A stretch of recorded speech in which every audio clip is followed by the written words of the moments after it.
Hi అండి, welcome to my channel. అందరూ ఎలా ఉన్నారండి? బాగున్నారా? నేనైతే చూడండి జీడి తోటలో జీడి గింజలు పప్పు తీస్తున్నాను అనమాట, కూర చేయటానికైతే. ఓకేనండి, ఇట్లా నూనె రాసుకొని జీడిపప్పు అనేది మనం ఇలా బద్దలుగా కోసి తీయాలి జాగ్రత్తగా.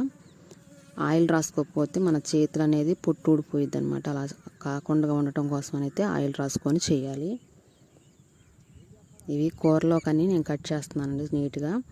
మరి ఇవన్నీ కూడా నీట్గా బాగు చేసుకోవాలి చాలా జాగ్రత్తగా. ఓకేనండి, చూడండి రెడీ చేసేసాను కూర. మరి ఫుల్ వీడియో చూడాలంటే మన ఛానల్లోకి వెళ్ళి చూసేయండి. నచ్చితే లైక్ చేయండి, షేర్ చేయండి, సబ్స్క్రైబ్ చేసుకోండి, మాకు సపోర్ట్ చేయండి. ఓకేనండి.